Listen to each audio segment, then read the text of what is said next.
deberían esta semana más o menos coordinarse con sus ayudantes para ver la posibilidad de hacer un ensayo de Incar, porque probablemente la semana siguiente va a ser más difícil. Entonces la idea es que ustedes se puedan coordinar para que tengan un ensayo, porque la gincana debería ser un día viernes, ¿cierto? Entonces la idea es que mientras antes hagan el ensayo, más fácil ustedes saben a lo que digamos, a lo que van a presentarse y bajan un poco la ansiedad. Eso es lo que quiero que pase. ¿Ya? Eso, ¿ya? Entonces, vamos a ver segunda semana de desarrollo. Vamos a ver la formación, digamos, de las deciduas, que tiene que ver con una reacción propia del endometrio a la presencia del embarazo y básicamente de la invasión del sincitio y la formación de las primeras estructuras que son extraembrionarias, los primeros anexos. Entonces, los aprendizajes esperados tienen que ver con identificar primero las características que tiene un embrión en la segunda semana de desarrollo, conocer cómo se clasifican las deciduas y los procesos entonces de formación de las capas extraembrionarias. ¿Ya?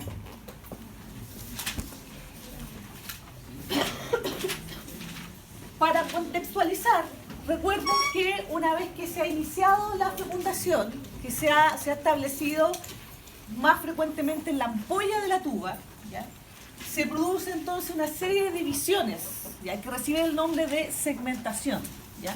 Esa segmentación se produce a medida que va avanzando por la tuba, donde va aumentando el número de células, pero no así el tamaño, ¿ya? Eso básicamente por la presencia de la membrana pelúcida o la zona pelúcida, ¿ya? Ahora, eso también significa que este embrión que está en este proceso, digamos, de división, inicialmente tiene células que son totipotenciales, ¿ya? Pero que posteriormente, después de la tercera división mitótica, ¿ya? Esas células comienzan a perder su potencialidad. Básicamente porque al aumentar el número de células, van a haber algunas que se van a ubicar por fuera y otras que van a quedar por dentro. Por lo tanto, esas van a diferenciar una capa externa y una capa interna. Entonces ahí ya comienzan a tener destinos distintos, ¿ya? Ahora, vimos que entre la tercera y la cuarta división ya tiene un aspecto como de mora. Por eso se establece entonces esta formación de mórula, ¿ya?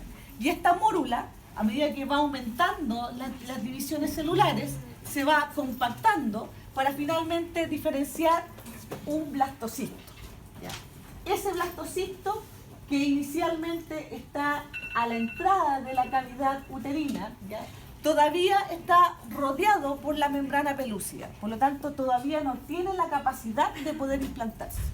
Solo una vez que ha ocurrido la eclosión, o sea que se ha liberado de esta membrana pelúcida, tiene la capacidad de poder ingresar hacia el endometrio materno, ¿ya? Ahora, este es un embrión donde prioritariamente en este blastocisto hay una mayor cantidad de células trofoblásticas, más que del embrión propiamente tal. Y eso tiene directa relación con que necesariamente, como también yo se los había dicho, este es un embrión que tiene hambre, necesita comer, ¿ya? Y por lo tanto, todas sus energías en este minuto están dadas en poder penetrar la mucosa de la mamá, digamos, de la mucosa del endometrio, para poder llegar a los vasos sanguíneos y poder, a partir, digamos, de los vasos, poder nutrirse, ¿ya? Ahora, el blastocisto entonces está ubicado necesariamente en la cavidad uterina, ya sea con la membrana pelúcida o sin ella. Ahí debe estar, ¿ya? En general, cuando llega este blastocisto a la cavidad, puede estar 1 o 2 días flotando y después se implanta, ¿ya? Está formado por una masa celular interna, que dijimos que va a ser el embrioblasto, y una masa celular externa, que es la que va a constituir el trofoblasto. Y existe un espacio que corresponde a la cavidad del blastocisto, o también conocido como blastocele, ¿ya? Ahora, también aquí se diferencia entonces, en el lugar donde está la masa celular interna, está este polo embrionario, ¿ya? Y donde no hay masa celular interna, ahí se establece entonces el polo abembrionario, que además de diferenciar la ubicación del embrión, también va a haber diferencias respecto a cómo es la actividad mitótica que se desarrollan en las células que están asociadas a estos polos, ¿ya? Ahora, entonces vimos que la implantación normalmente se produce cuando en el ciclo hormonal está la ventana de implantación. ¿Que cuándo es? ¿Cuándo se produce la ventana de implantación? Porque recuerden que esa ventana es este momento donde el endometrio está más grueso, donde está más receptivo a esta posibilidad de que llegue el embrión ahí. ¿Cuándo es? ¿En un ciclo de 28 días? ¿Cuánto? 21-25 aprox. ¿Ya? ¿Qué es importante tener presente? En general, que más o menos la distancia que demora el embrión desde que se fecunda hasta que llega a la cavidad son aproximadamente 5 a 6 días. ¿Ya? Eso es como el promedio. ¿Ya? Incluso algunos dicen que es 4, ¿ya? Pero en general lo que más se presenta es entre 5 y 6 días. ¿Ya? Por lo tanto, su requisito es un endometrio que sea grueso. Por lo tanto, ¿qué hormonas son las que están potenciando que ese endometrio sea grueso? Hasta ahora, estrógeno, pero también progesterona. Y ahí la progesterona es la que tiene mayor relevancia respecto a eso. ¿Ya? ¿Y de dónde sale este estrógeno y la progesterona? Del cuerpo lúteo. ¿Ya? Cuerpo lúteo que se transformará en gravídico, ¿ya? Porque se va a mantener, ¿ya? Hasta que la placenta pueda tomar el control del embarazo, ¿ya? Si no llegara a haber embarazo, normalmente el cuerpo lúteo se muere entre los 7 y los 9 días, ¿ya? Y obviamente cuando muere el cuerpo lúteo, ahí hay una baja de hormonas y esa es la que finalmente potencia la descamación, o sea, la menstruación, ¿ya? Como hay embarazo, entonces, este cuerpo lúteo se mantiene y por lo tanto se va a mantener entre 3 o 4 meses hasta que la placenta tome el control directo de este embarazo.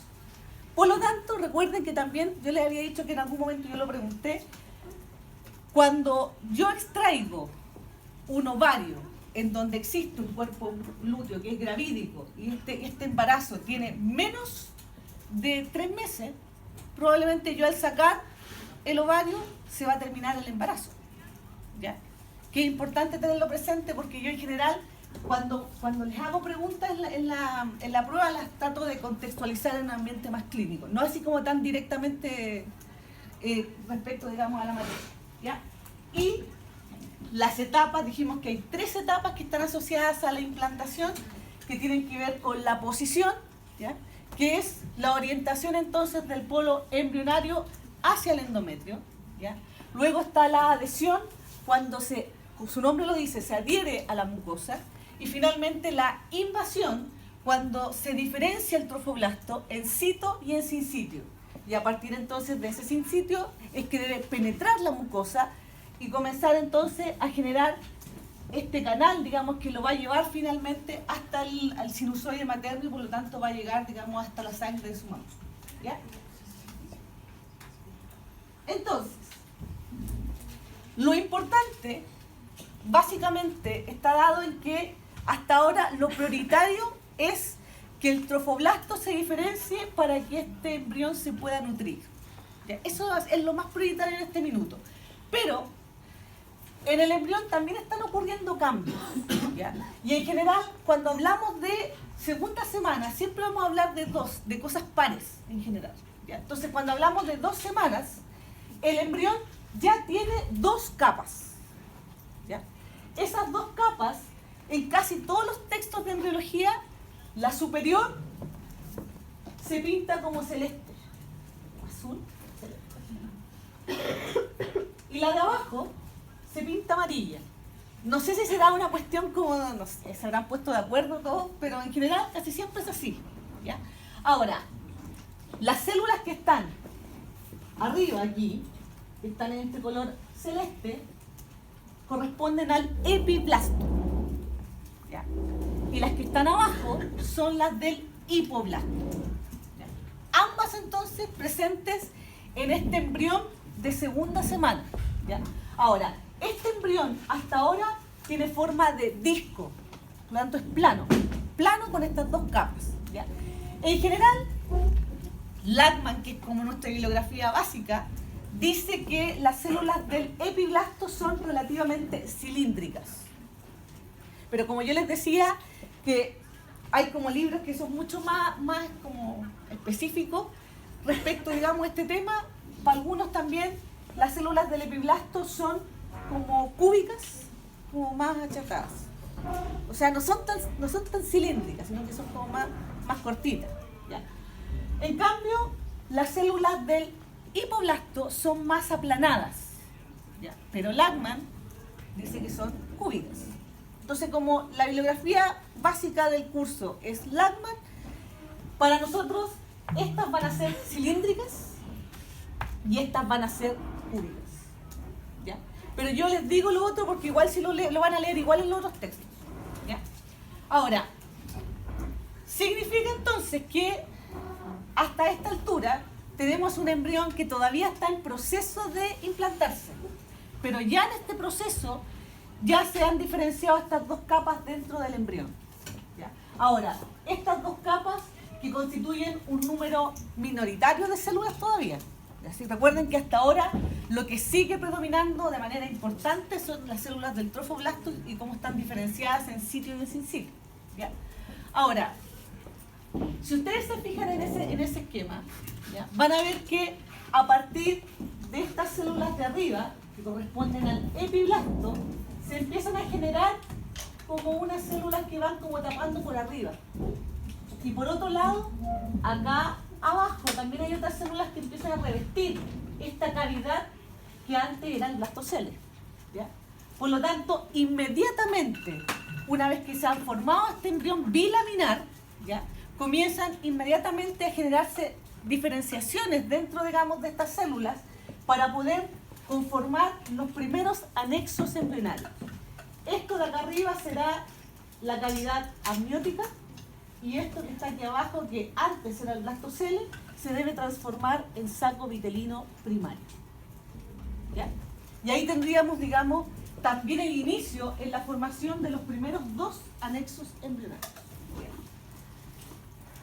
Entonces, aquí tenemos este disco. Este disco, que si lo cortamos, tenemos entonces dos capas: epiblasto y hipoblasto. ¿Ya? Entonces, a partir de las células del epiblasto que están relacionadas directamente con el citotrofoblasto, esas células se van a diferenciar en amnioblastos, ¿ya? Y van a comenzar a revestir esta cavidad que se está formando aquí. ¿Cómo se forman las cavidades en general en el embrión? Es porque se llenan de líquido. ¿De dónde debería salir el líquido que entra aquí? Porque primero era una masa celular interna y otra externa. Pero después uno sabe que aquí está el blastocele, que es líquido. Líquido que entró también de cuando incluso estaba formando dentro de la tuba. Pero este líquido de acá, ¿de dónde viene? ¿De dónde podría venir? Porque eso, en definitiva, tiene que formar líquido amniótico, que nosotros sabemos que en general viene desde la orina del feto. Pero aquí no tenemos nada todavía. Tenemos un embrión con dos capas. Por lo tanto, no tenemos ni un atisbo de riñones ni nada. Por lo tanto, esto como esta producción incipiente de líquido amniótico, ¿de dónde podría venir? Piensen que recién ahora la madre incluso puede que todavía ni siquiera tenga un atraso menstrual. Todavía. ¿De dónde podría venir? El líquido ocupa este espacio. ¿Hay alguna idea? ¿Nada?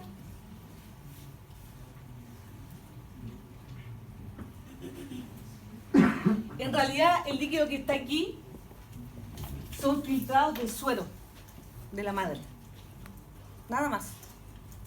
Por lo tanto, hasta ahora aquí el embrión no ha aportado en nada dentro del desarrollo de este primer líquido amniótico. ¿Ya? Ahora, fíjense que entonces las células de aquí, que inicialmente son del epiblasto, se van a diferenciar entonces en amnioblastos y van a tapizar esta cavidad que se está formando. ¿Ya? Y que son súper relevantes desde el punto de vista clínico. ¿Ya? Porque cuando ustedes lleguen al producto final, que es este niño, digamos, de 40 semanas idealmente, cuando ustedes lo sacan, luego sale la placenta. Y cuando sale la placenta sale también la bolsa amniótica. Y sale el amnios, que es esto que yo les digo. Y ese amnios hoy en día se utiliza, porque antes todos eran desechos que se botaban. Pero hoy en día la membrana amniótica, que son estas células de los amnioblastos que aquí se están formando, sirven para el tratamiento de quemaduras. Hoy se ponen digamos, se toman capas, digamos, de amnios, obviamente se procesan y luego en los grandes quemados se utilizan y se ponen encima. Se ha podido establecer que baja el dolor en una quemadura, digamos, de alta complejidad y también tiene propiedades antiinflamatorias. Los gringos eso lo hacen hace mucho rato. En Chile se hace no más allá de 5 años.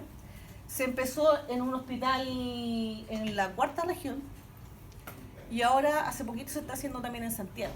Por lo tanto, ustedes probablemente cuando ustedes tengan que entrar a todo este mundo, digamos, más clínico, probablemente el tratamiento de las quemaduras va a tener directa relación con esta membrana amniótica. ¿Ya?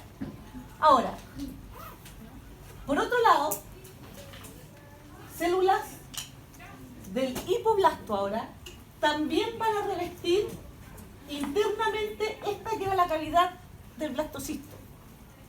¿Ya?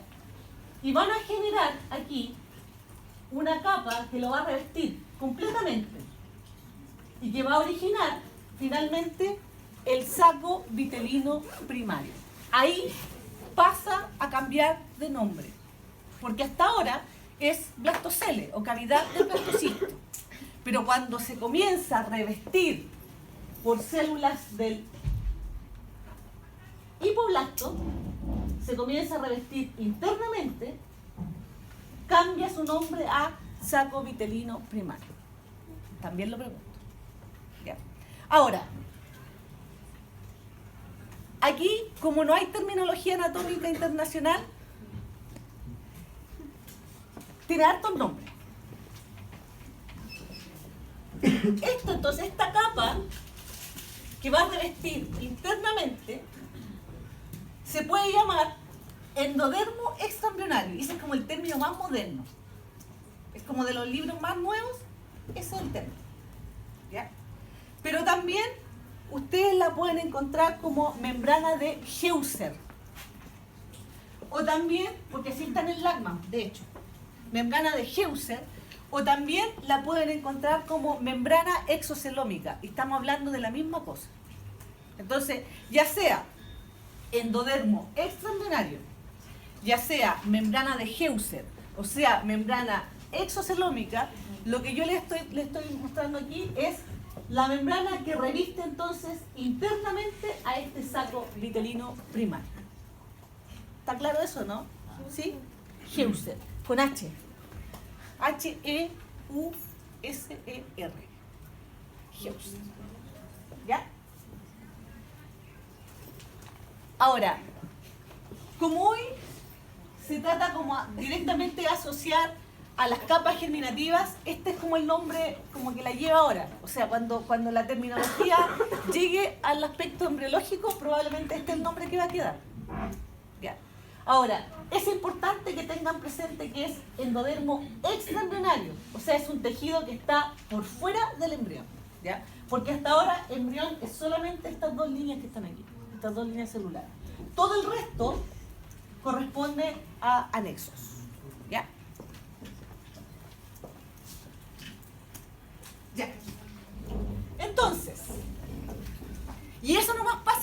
eso nomás pasa entre comillas con el embrión. ¿Ya? Por lo tanto, donde va a haber en este minuto mayor desarrollo va a ser en el trofoblasto. ¿Ya? Y nosotros ya vimos que el trofoblasto se diferenció primero en citotrofoblasto, en donde las células están completamente diferenciadas una de la otra, ¿ya? Y que a medida que van penetrando la mucosa, van perdiendo esos límites celulares y se transforman en una masa que corresponde al sincitio trofoblasto. Por lo tanto, también, si no mal recuerdo, dijimos que el citotrofoblasto es el que prolifera, ¿ya? Y el sincitio es entonces el que invade, ¿ya? Ahora, a partir de aquí entonces, lo prioritario es que este sincitio llegue a penetrar de tal manera que tome contacto con los vasos maternos y los rompa. Ahora, van a ver que el mayor desarrollo del sincitio está dado en el polo embrionario, o sea, donde está esta membrana celular interna, donde está el disco bilaminar. Ahí es donde hay un mayor desarrollo y proliferación del citotrofoblasto. En cambio, por aquí, en el polo aembrionario, prácticamente no hay división. Hay, pero muy poco, ¿ya? O sea, aquí es donde existe un mayor número de divisiones celulares y por lo tanto un mayor desarrollo del sincitio trofoblasto, ¿ya? Entonces, a medida que este sincitio va penetrando en la mucosa, va generando espacios, ¿ya? Espacios que una vez que el sincitio ha llegado al capilar y lo ha roto, toda esa sangre que proviene desde ese capilar se vierte en esos espacios, ¿ya?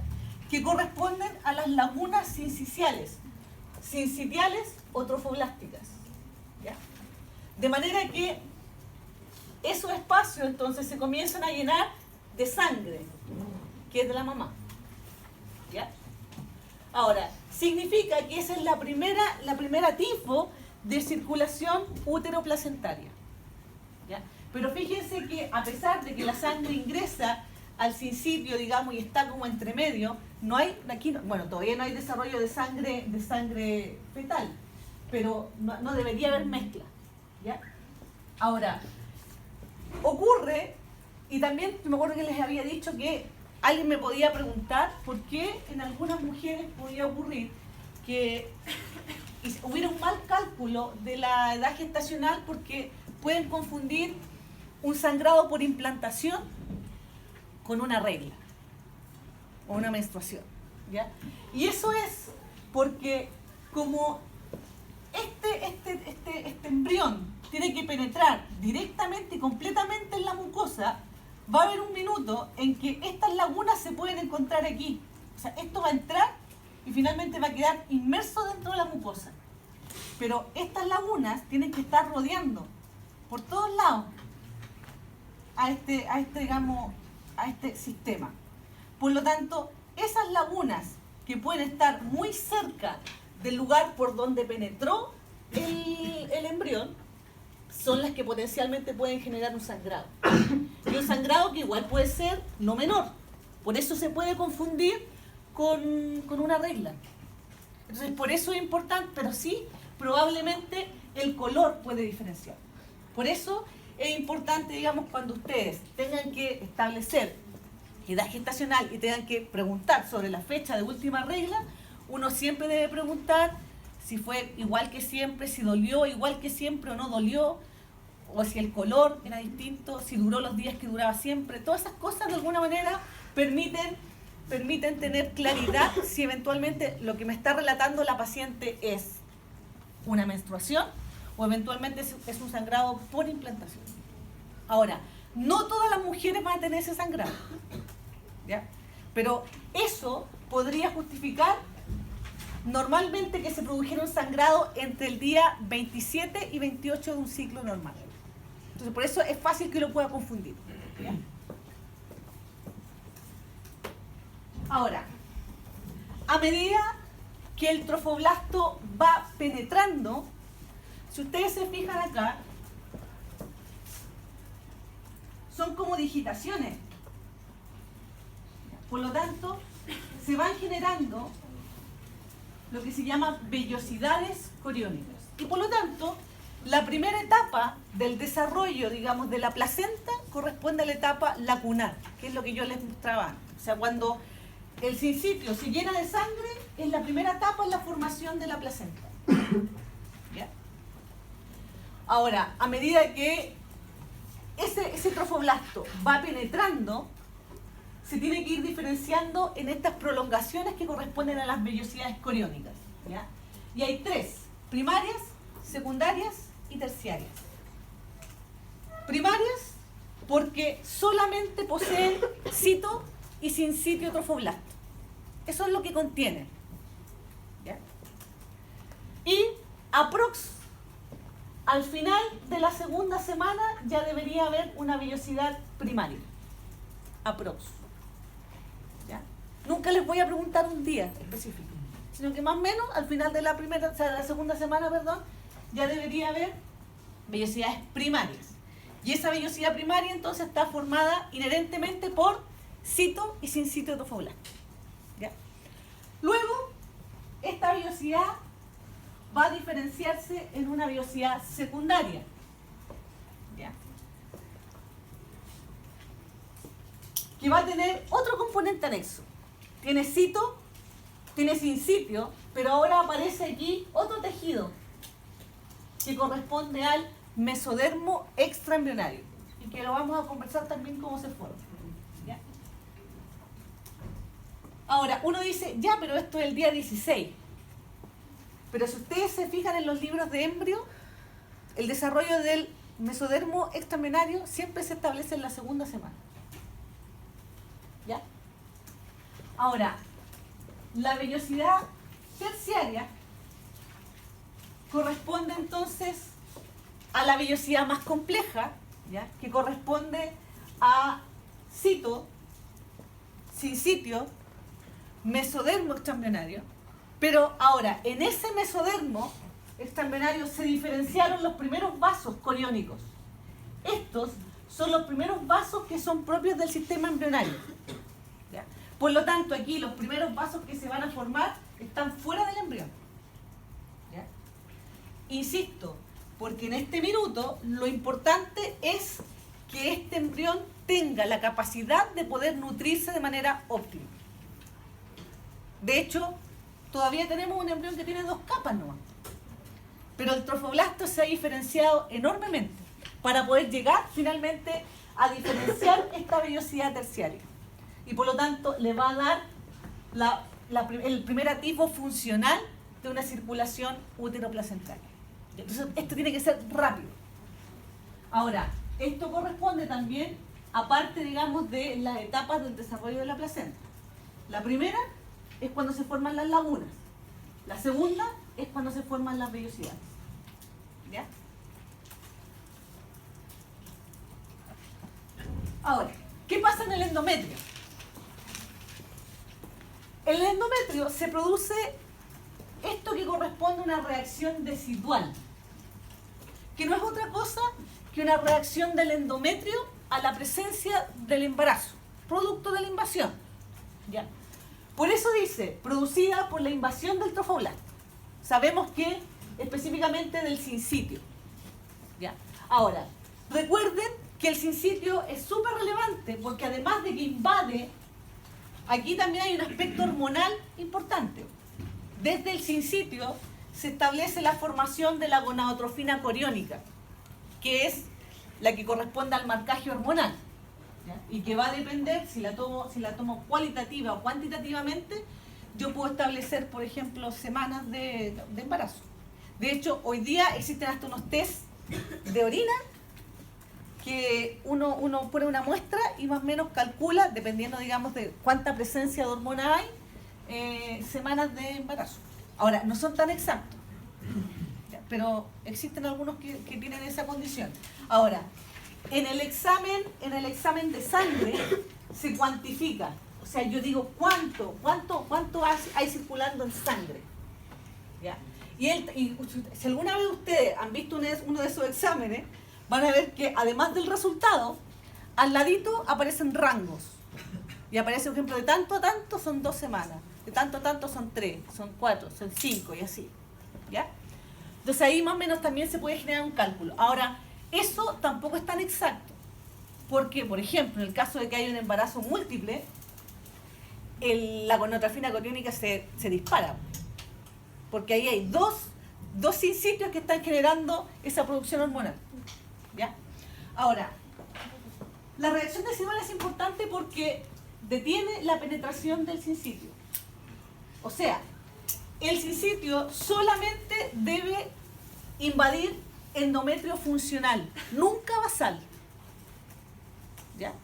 Por lo tanto, lo que ocurre es que esta reacción decidual inicialmente se produce en el lugar donde entra o donde penetra el embrión, pero luego se expande a toda la superficie del endometrio, formando lo que se llaman deciduas, ¿ya? Pero inicialmente se produce solamente en el lugar donde entra el embrión y luego entonces se expande. Ahora, significa entonces que si existe una falla en la reacción decidual, puede haber también una falla en el proceso de implantación, ¿ya? Que puede ir por los dos lados. Puede ir en que finalmente no se implante y el embarazo se pierda, o eventualmente se implanta y finalmente la guagua se forma, se desarrolla, pero después uno no puede sacar la placenta. Eso también queda como pegado, por decirlo de alguna manera. ¿Pegado dónde? En el endometrio. Si siempre está pegado, solamente el endometrio funciona. Nunca va a ser, ¿ya? Ahora, las deciduas, que son entonces esta reacción del endometrio, ¿ya? Se van a diferenciar en tres. La decidua basal corresponde al lugar donde entró el embrión. O sea, es el lugar donde primero se generó esta reacción decidual, ¿ya? Finalmente, en la decidua basal es donde va a estar pegada la placenta. Por lo tanto, a ese nivel, por eso aquí, en este esquema, se ve como estas digitaciones. Esas son como las vellosidades coriónicas. Esto que yo estoy marcando aquí sería entonces decidua basal. Solo esto. Solo eso que está ahí, ¿ya? Luego viene la decidua capsular. Y la decidua capsular es esto que estoy marcando acá. Solo esto. Que dice relación con el polo abembrionario. O sea, el polo donde no está el embrión. Aquí. Y la decidua parietal es el resto de endometrio que hasta ahora no ha tenido relación con este embrión, ¿ya? Y que corresponde entonces al resto de la pared uterina, ¿ya? Pero nosotros sabemos que a medida que los días pasen, el embrión va a seguir creciendo, va a haber un momento en que el espacio se va a acabar, ¿ya? Por lo tanto, en algún minuto del desarrollo, la decidua capsular y la decidua parietal se van a fusionar, ¿ya? Y aquí está la decidua basal, que es la que entonces está pegada a la placenta, ¿ya? Y donde por lo tanto está la presencia de las vellosidades. Y por lo tanto tiene relación entonces con el polo embrionario, ¿ya?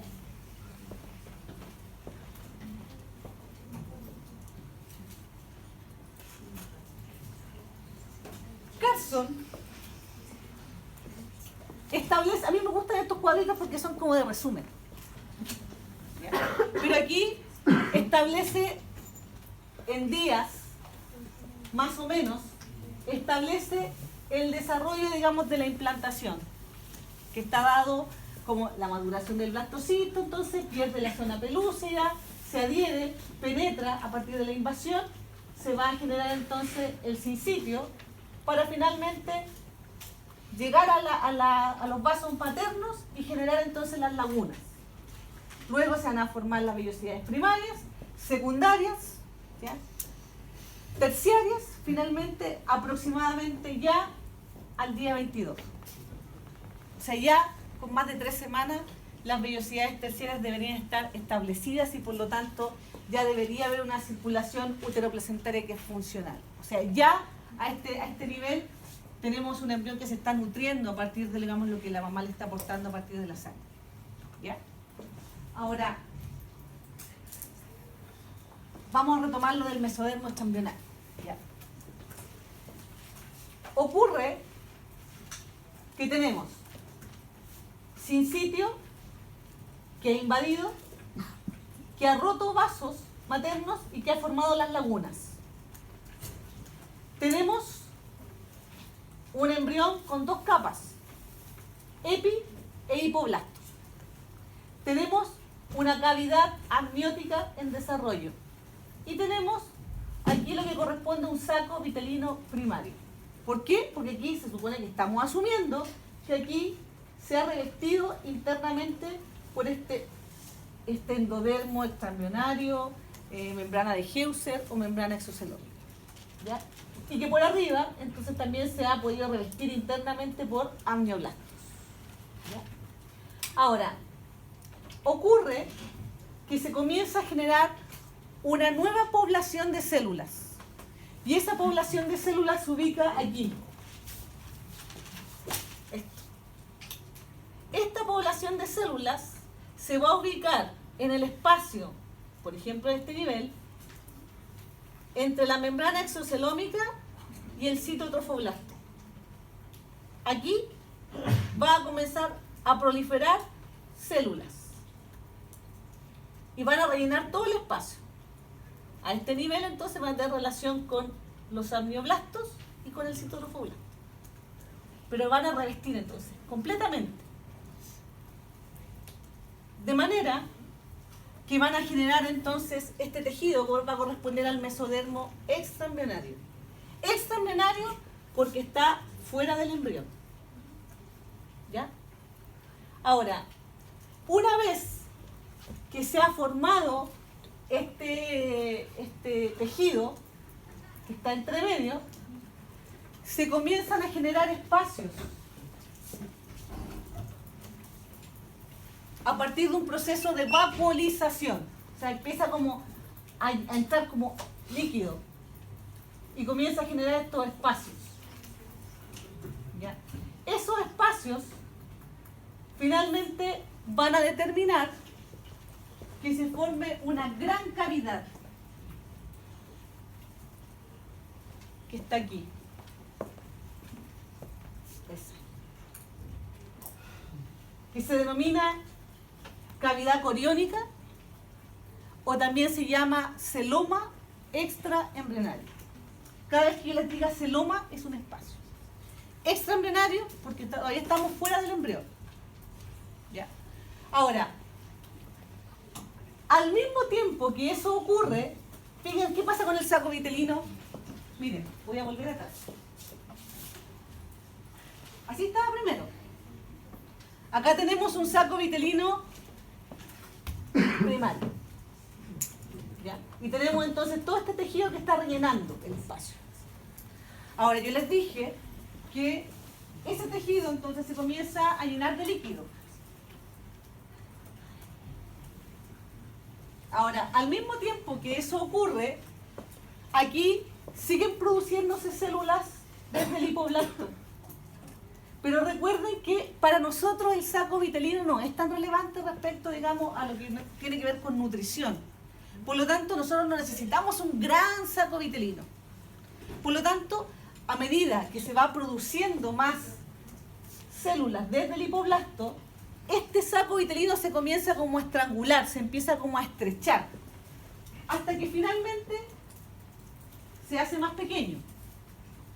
Eso dice relación entonces con la formación ahora del saco vitelino secundario. ¿Ya? O sea, entonces, en términos de tiempo, primero está el saco vitelino primario y después está el secundario. El saco vitelino primario es grande. El secundario es más pequeñito.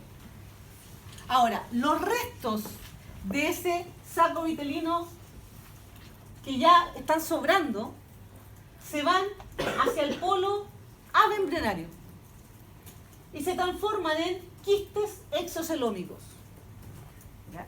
Y son los que finalmente van a desaparecer, ¿ya? Ahora, tenemos un saco vitelino entonces que es más chiquitito, tenemos todavía un embrión con 2 capas, tenemos aquí una cavidad amniótica incipiente, pero este mesodermo extraembrionario que se formó se va a diferenciar en 2. El mesodermo extraembrionario que rodea el saco vitelino secundario corresponde a la esplagnopleura. Yo sé que le estoy dando muchos nombres. Esplagnopleura.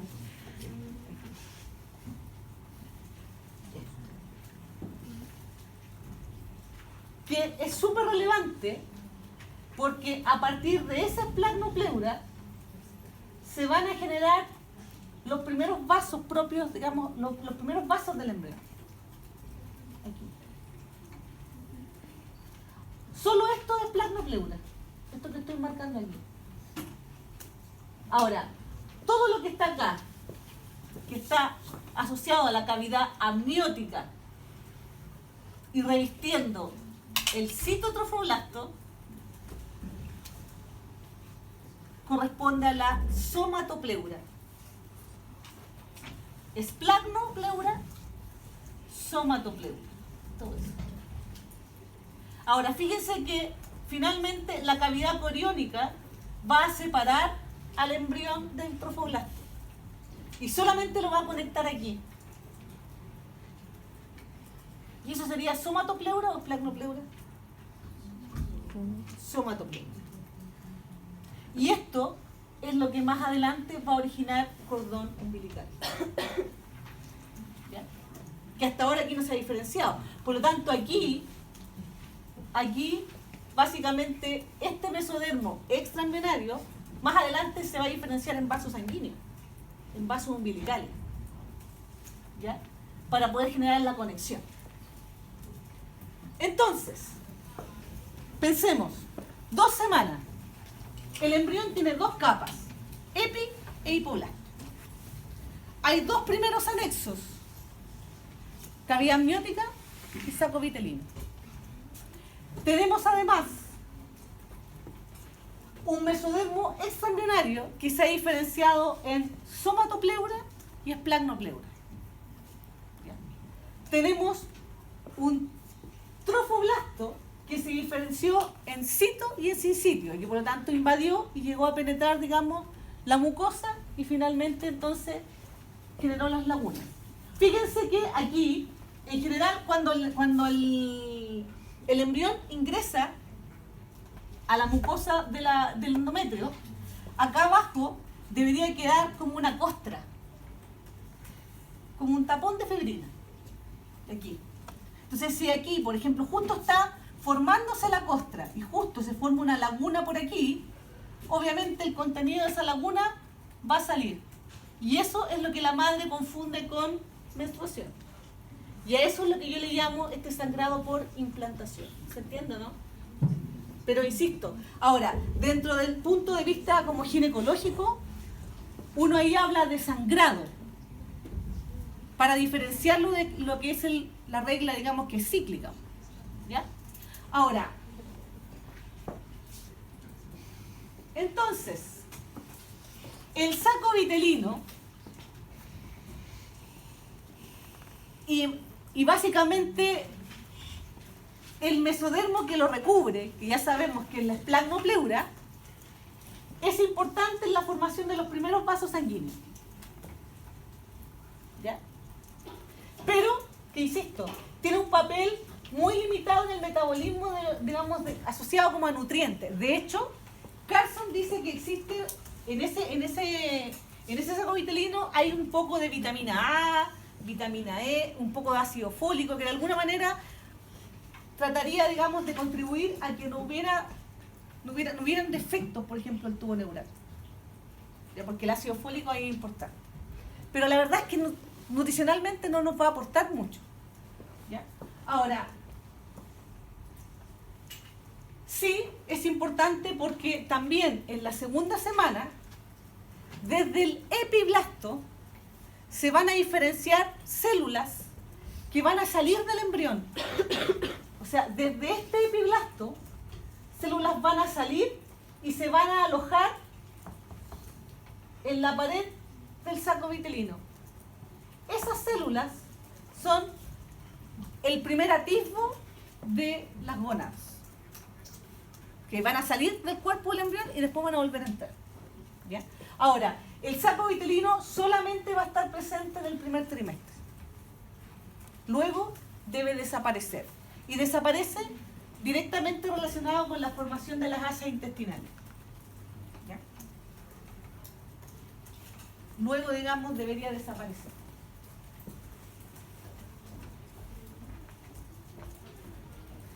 Ahora, para bajar un poco la intensidad. Cuando este embrión se implanta en lugares que no son los normales, hablamos de embarazos ectópicos. ¿Ya? Y los embarazos ectópicos, pueden ser asociados a la cavidad peritoneal, puede estar asociado al ovario, a las tubas, o incluso dentro de la cavidad uterina, pero en lugares que no corresponden. Dijimos que normalmente el embrión debería implantarse en el fondo uterino, pero potencialmente se podría implantar más abajo, incluso a nivel cervical, o sea, a nivel del cuello. En general, cuando hablamos de un embarazo ectópico, estamos diciendo que es un embarazo que está ubicado en un lugar anormal, ¿ya? Y que en general es sinónimo de que ese embarazo no va a llegar a término, pero sí pueden haber algunos resguardos. Ahora, por eso, cuando ustedes se enfrentan a una paciente que llega con un test de embarazo y llega a decir estoy embarazada, lo que sigue es hacer la ecografía, de manera de poder asegurarse de que está vivo, porque podría ser solamente trofoblasto, el embrión se podría haber muerto incluso. Entonces, aquí hay que ver si está vivo y si está implantado donde corresponde. ¿Ya? Ahora, en general, bueno, así lo grafica Netter. Hay Netter de obstetricia también. Le tenemos de todo.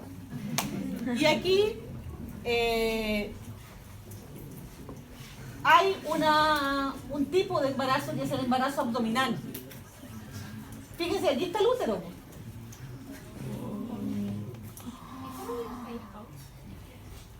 ¿Cómo llegaste ahí? ¿Cómo puede llegar un embrión a implantarse fuera del útero? Sí, la reacción residual es mala. No. Porque se puede producir igual, pues sí. Pero en general, cuando hay un embarazo de este tipo, no hay reacción residual. ¿Por qué no? ¿Ven que se pone interesante la cosa? Porque penetraba y salió. Tú dices como que perforó y salió. No, o sea, puede pasar, pero no es este caso. Porque se hizo en las trompas.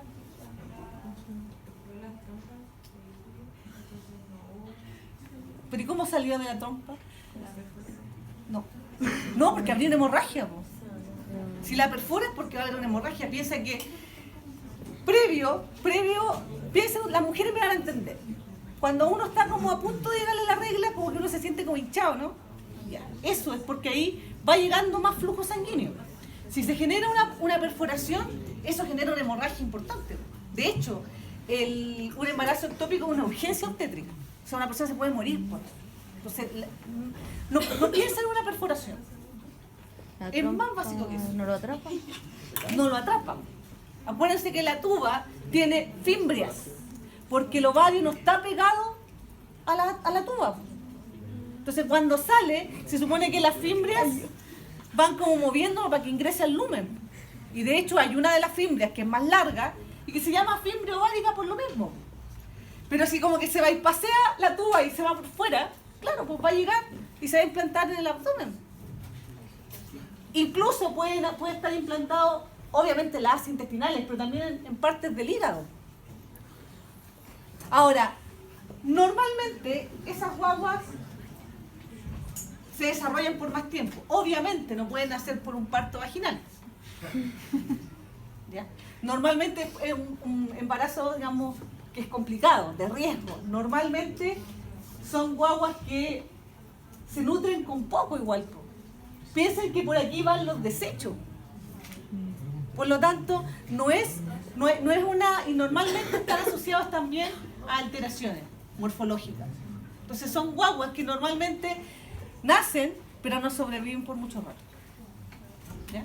Pero tienen mayor tiempo de desarrollo. No así, por ejemplo, lo que ocurre con un embarazo tubárico. O sea, un embarazo tubárico, el mayor riesgo es que la tuba se rompa.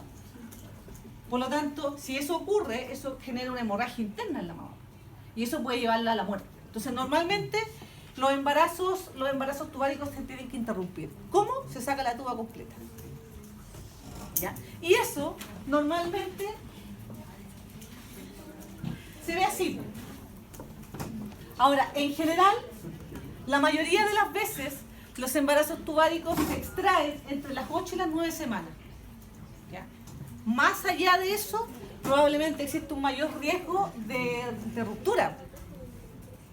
Por eso es importante que luego, digamos, de este test positivo o de este examen positivo para la gonadotrofina coriónica, hacer la ecografía que demuestre finalmente dónde está y cómo está. ¿Ya? Ahora, dime. ¿Cuál es la incidencia de un embarazo ectópico?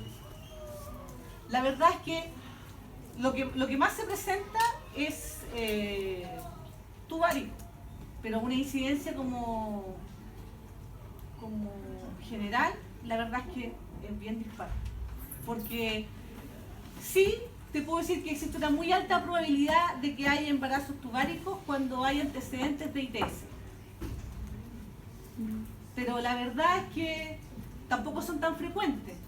Pero si lo pensamos hoy en día, existe una alta tasa de ITS. Dentro de esas ITS, acuérdense que hay algunas que son asintomáticas. Por lo tanto, puede ser que recién una madre sepa que tuvo una ITS porque se generó un embarazo tubárico. Entonces, la verdad es que no es tan frecuente, pero va a depender también de cada población, digamos, que uno analice, viendo, digamos, también cuánta es la incidencia de las ITS. Eso es como lo que más diferencia. Dime. Profe, en ese embarazo no hay manera de salvarla. Hasta ahora se saca completa. Porque, imagínate, aquí este embrión, aprox, tiene 8 semanas de desarrollo. Por lo tanto, si tú lo extraes, ya estás descontinuando el flujo sanguíneo. Por lo tanto, eso afecta directamente al desarrollo del embrión y finalmente fallece. O sea, todavía no existe esa posibilidad de poder extraerlo y ponerlo en el lugar correcto. Sino que aquí directamente se saca la tuba completa. Ahora, una madre que tiene antecedentes de embarazo tubárico, existe una muy alta probabilidad de que el próximo embarazo también pueda ser tubárico. Entonces, muchas veces, cuando se enfrentan a pacientes con estas condiciones, normalmente se hacen in vitro nomás, para asegurarse de que no se va a ir, digamos, hacia la tuba y que se quede ahí. ¿Ya? Ahora, respecto a la implantación ahora. La implantación, también hay una implantación que es ectópica y que está dentro del útero y que corresponde a toda aquella en donde no está en el fondo en la práctica, o sea, que esté más abajo. Ahora, normalmente en el lugar por donde entra el embrión es por donde va a estar la placenta. Entonces aquí puede ser que este embrión haya entrado no en el fondo, que es esto, sino que haya entrado más abajo, y más abajo literalmente. ¿Ya? Y eso genere lo que se llama entonces esta implantación ectópica intrauterina. Y aquí hay distintos tipos. Marginal, cuando la placenta, esto se supone que es el orificio cervical externo, el que está por fuera, y este es el orificio cervical interno. Y esto es cuello uterino. Entonces, cuando la placenta se ubica en el margen, o sea, se ubica aquí, estamos hablando de marginal. Cuando la placenta incluso llega, porque esto en el embarazo está cerrado, ¿ya? Pero al final del embarazo, más allá de las 20 semanas, esto se comienza a poner más blandito y a veces se comienza como a entreabrir. Cuando es parcial es porque está ocluyendo una parte del orificio. Y cuando es oclusiva completa es porque está aquí pegada. Ahora, todo este cuadro recibe el nombre de placenta previa. O sea, cuando hablamos de placenta previa, estamos hablando de implantación ectópica intrauterina. ¿Ya? Que puede ser marginal, que puede ser parcial o que puede ser oclusiva. Ahora, ¿qué es lo que diferencia aquí? ¿Por qué es tan grave? Porque si a este nivel tiene que haber un mayor flujo de sangre, lo que va a ocurrir es que cuando este cuello se comience a hacer más blandito y tenga intenciones de poder abrirse, aquí va a haber un sangrado cuantioso. Literalmente es una llave que se abre. ¿Y cómo ven a la paciente? Así, tranquilita. Probablemente está con sueño porque obviamente la hemorragia, pero está así, tranquilita, va, usted le lleva, tranquila, porque ahí el flujo es constante, no hay dolor, nada. Pero obviamente es una urgencia, porque significa que la paciente está entrando en shock hipovolémico y obviamente significa también que la guagua no está recibiendo el aporte necesario. Es una urgencia. Ahora, el diagnóstico de placenta previa se hace después, no del primer trimestre, sino del segundo trimestre en adelante. ¿Ya? Y genera entonces una hemorragia. Su cuantía va a depender directamente de qué tipo es. Obviamente, la oclusiva es la que tiene un mayor flujo de sangre. ¿Ya? Ahora, ¿estas guaguas pueden nacer por parto normal?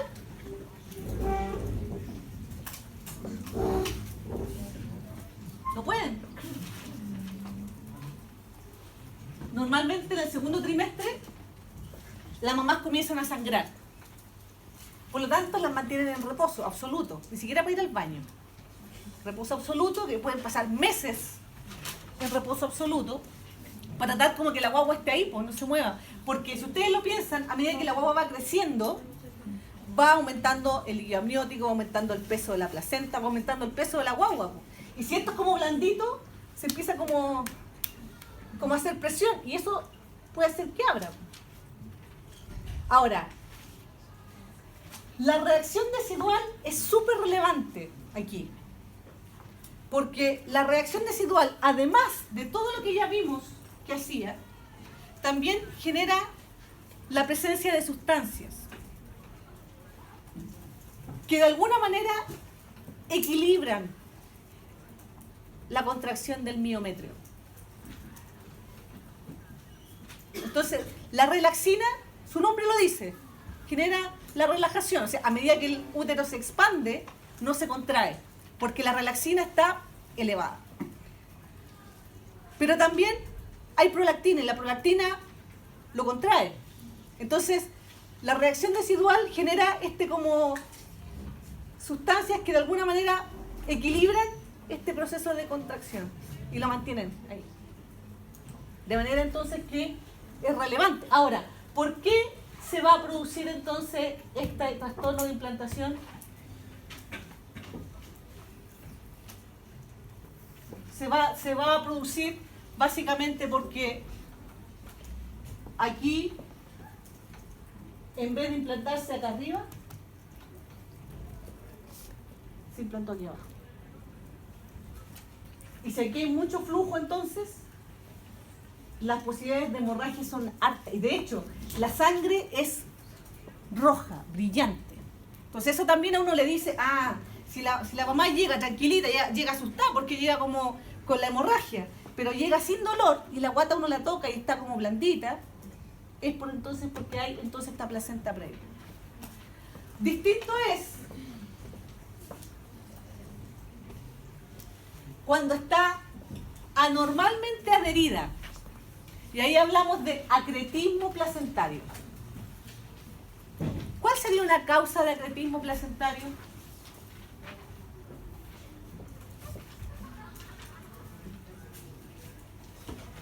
¿Qué podría generar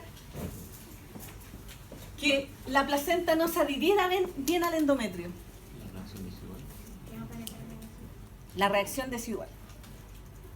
Acuérdense que la reacción desigual dice hasta aquí nomás podía avanzar. Pero si la reacción desigual ahora es incompleta, puede ser que lo deje entrar más. Y cuando lo deja entrar más, hay también distintos tipos: acreta, increta, hipercreta. Acreta. Las vellosidades, el sincipio invadió hasta llegar al endometrio basal. ¿Se acuerdan que dijimos que normalmente la invasión tiene que llegar solamente al endometrio funcional? Pero como aquí estamos hablando de anormalidad, en la acreta sobrepasó este endometrio funcional y llegó al basal. ¿Ya? La increta atravesó el endometrio funcional, atravesó el endometrio basal y llegó al miometrio, pero no lo rompió. ¿Ya? Y la percreta es cuando ya rompe el miometrio. Ahora, ¿cómo uno lo visualiza? En general, uno sabe que una vez que la guagua sale, debe salir la placenta. Y la verdad es que hay un tiempo determinado para eso. Normalmente uno puede esperar hasta media hora para que la placenta sola se desprenda y uno solamente la extrae. Pero aquí puede pasar media hora, porque uno ya empieza ahí como a mirar. Mientras uno prepara como si hay que suturar, uno normalmente sutura o prepara como su material, su campo estéril, normalmente ve si hay desgarro o no. En general uno va como optimizando el tiempo, por decirlo de alguna manera. Pero si a pesar, digamos, de que los minutos pasan, la placenta no se desprende, probablemente es porque está anormalmente adherida, está más adherida de lo habitual. Y se generan, dependiendo, digamos, del tipo, se generan algunas estrategias que solamente están asociadas, digamos, a procedimientos que hace un médico especialista. O sea, ni siquiera un médico general. O sea, un médico ginecólogo, ginecobstetra, es el que tiene, digamos, a cargo, digamos, esa misión. Ahora, normalmente, cuando llegamos incluso a esta percreta, cuando ya perfora, puede incluso llegar a generar una histerectomía. O sea, cuando usted está tan adherida, puede ser que ya haya penetrado, digamos, que haya generado una rotura incluso al momento final. Ahí, pues, generalmente hay una hemorragia importante que habitualmente termina en histerectomía. Y no hay otra cosa que hacer. O sea, ni siquiera porque, no sé, sea la primera guagua o sea una mujer joven, no. O sea, ahí en este caso lo que hay que generar es que la madre pueda sobrevivir. Y frente a una hemorragia tan fuerte, la única opción en esos casos es una histerectomía. ¿Ya?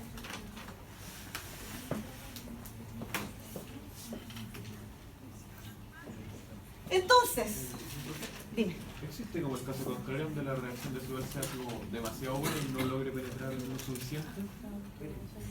¿Cómo así? Que en vez de hacerlo detenerse en la región basal, lo haga detenerse mucho antes. Es que si fuera así, se desprendería. Entonces se supone que llega el endometrio funcional, pero debe estar como bien agarrado. Porque lo contrario, piensa que si la misma reacción desigual es la que tiene relación con la formación de prolactina y de relaxina, vitamina D y otras cosas más, es lo que mantiene como el endometrio, el miometrio sin contraerse. Pero el útero, como está formado a partir de musculatura lisa, si la reacción desigual no es la correcta, y es como menos, por decirlo de alguna manera, va a haber mayor contracción de la musculatura y eso va a terminar vaciando. De hecho, es una causa de pérdida. Bueno, Podría preguntar. Sí, ¿verdad? Buena pregunta. Bueno, lo voy a llegar a anotar. Entonces, aquí tenemos hasta ahora, en estas 2 semanas, la formación y la diferenciación, digamos, de el embrión en 2 capas, los anexos, los primeros 2 anexos, el mesodermo extraembrionario, pero todo esto debe ir a la formación de las 3 capas definitivas. O sea, hasta ahora todavía se está diferenciando el embrión para llegar a la formación de las 3 capas germinativas definitivas y de las cuales se van a generar todo el resto de las estructuras del cuerpo. O sea, finalmente vamos en camino a que se forme el mesodermo, pero ahora intraembrionario. ¿Ya? Y ahí está como el resumen. ¿Qué cosas pasan?